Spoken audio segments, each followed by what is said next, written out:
مثل الذين ينفقون أموالهم في سبيل الله كمثل حبة أنبتت سبع سنابل في كل سنبلة 100 حبة والله يضاعف لمن يشاء والله واسع عليم. الذين ينفقون أموالهم في سبيل الله ثم لا يتبعون ما أنفقوا منا ولا أذى لهم أجرهم عند ربهم ولا خوف عليهم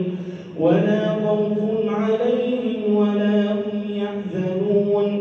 قول معروف ومغفرة خير من صدقة يتبعها أذى والله غني حليم.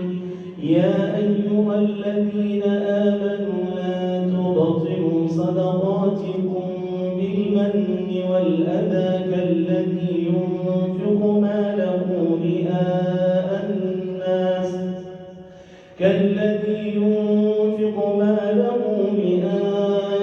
الناس ولا يؤمن بالله واليوم الآخر فمثله كمثل صفوان عليه تراب فأصابه وابل فتركه صلدا لا يقدرون على شيء مما كسبوا والله لا يهدي القوم الكافرين.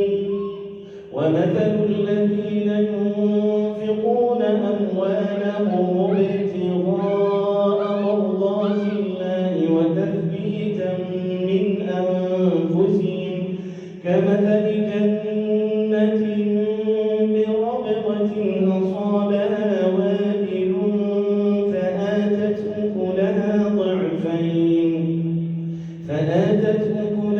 ضعفين فإن لم يصبها وابل فطل والله بما تعملون بصير.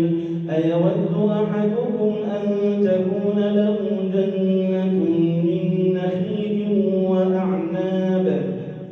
وأعناب تجري من تحتها الأنهار له فيها من كل الثمرات وأصابه الكبر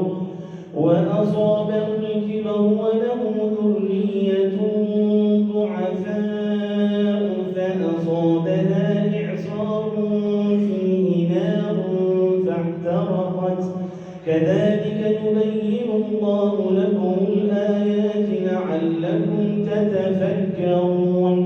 يا أيها الذين آمنوا أنفقوا من طيبات ما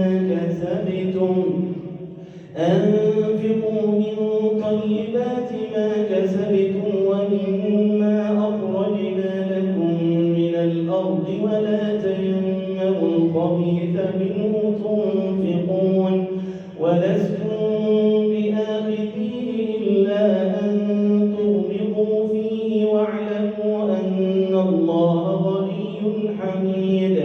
الشيطان يعدكم الفقر ويأمركم بالفحشاء والله يعدكم مغفرة منه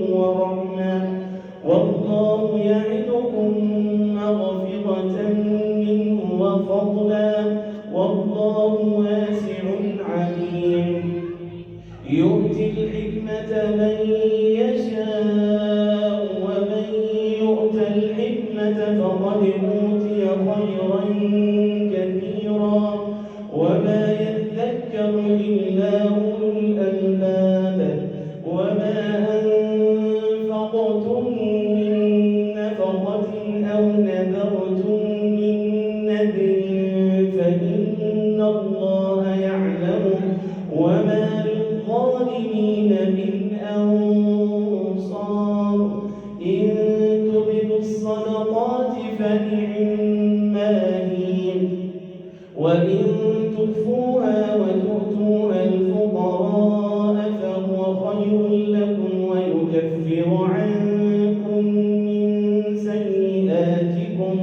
والله بما تعملون